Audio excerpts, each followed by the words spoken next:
Bonjour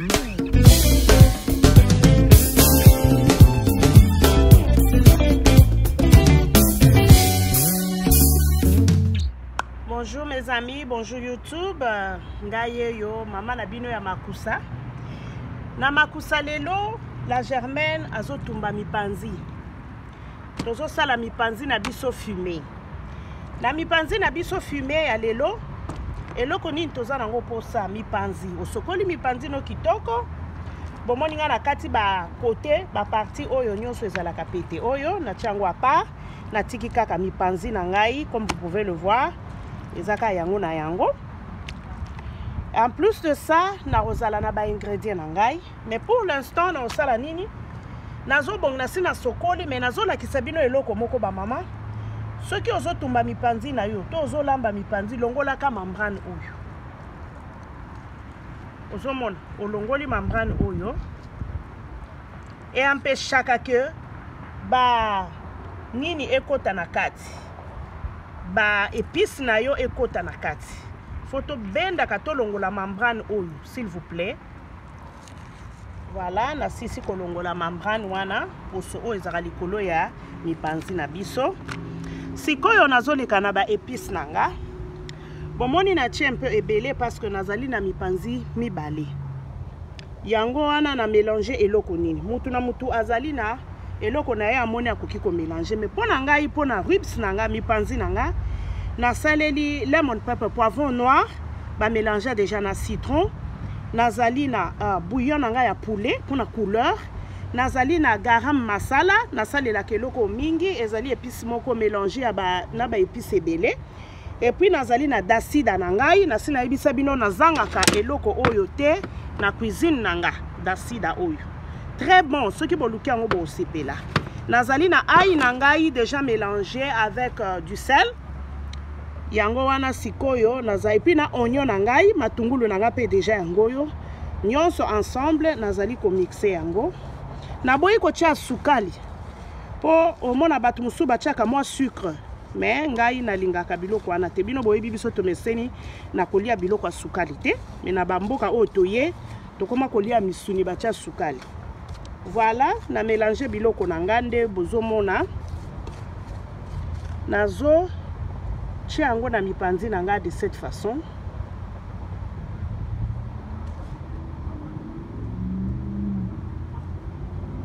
Vous pouvez le voir.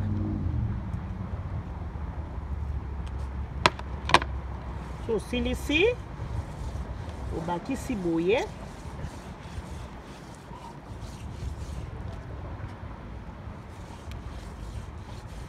Maman na mipanzi na biso tozala pe na besoin ya moi jus.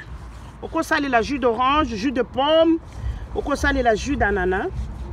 Ngana ko sali la moi jus d'ananas. Voilà. Mais wana na ko sala ngo sikote, sikote tozo épicé nanu côte na biso et puis toko tika ngo se reposer un peu, reposer un tout petit peu. Ça dépend de la longueur oyo lingi. Ce que lingi est reposé pendant 1 heure yo, pendant 2 heures yo, 3 heures, 4 heures yo. Alors on a rosala oyanga et ko reposer pendant 1 heure. Yango wana.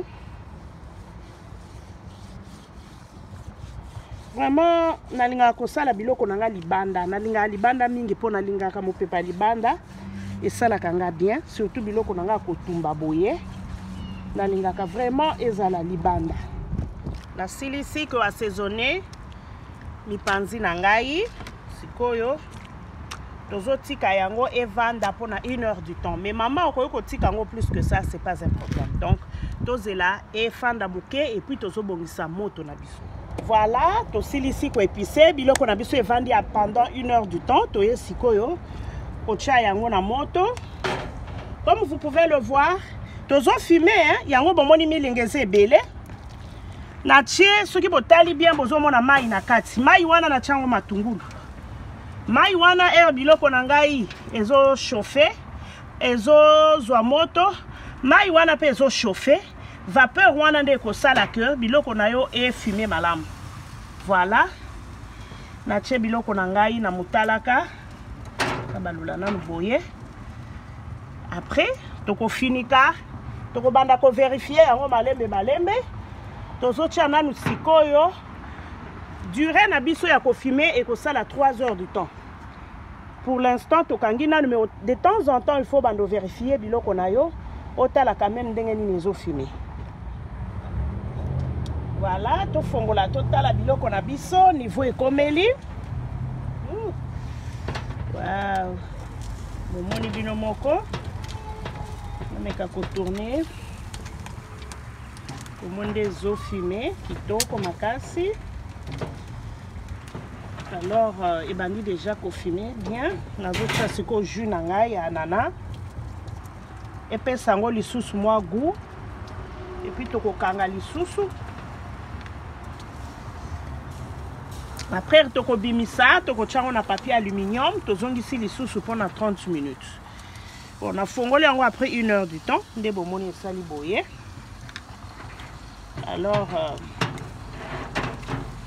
nakozongisa lisusu pona ebela lisusu parce que tokotumba ribs na biso pona 3 heures du temps, mais jusque là esali 1 heure du temps. Ezofime lokola ezofime kaka milinga ya pamba ekoumela yango wana il faut vraiment kozwa temps na yo et kozosala lipanzi na yo. Voilà. Ouh, voilà. C'est ça. Donc, nazotia sikoyo, nazotia yango na papier aluminium nanga. Et puis, nazongisa lisusu juste pendant 30 minutes. Et puis, c'est fini, ça sera prêt. Bino bomonika ndenge eza kitoko.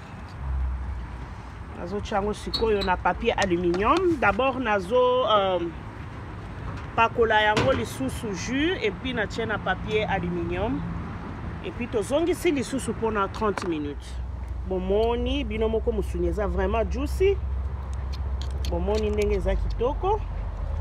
Nazotia lisusu jus nanga d'ananas. Vous pouvez utiliser le jus de pomme ou bien le jus d'orange comme vous voulez. Mais nga nasalela ki jus ananas. Et puis nazotia sundambwa jus nakotia sauce nanga oyo barbecue sauce. Ce qui aux anango koki kocha otolié la après donc nazotia yango pe nazongisi na emballé yango bien na papier aluminium et puis na tie yango na nini na biso nazongisi sous pendant 30 minutes.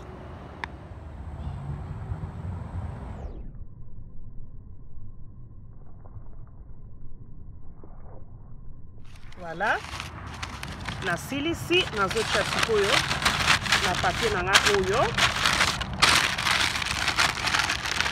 Tout comme on sale la kaka oyo, mais nga nazo préférer na sale la niko mibale. Bioko kanga ngona moni papier na biso to sale la kantaba ba oto sombe la kabasaka ba semoule. Yango na to sale la kantaba eza na ngoma beke.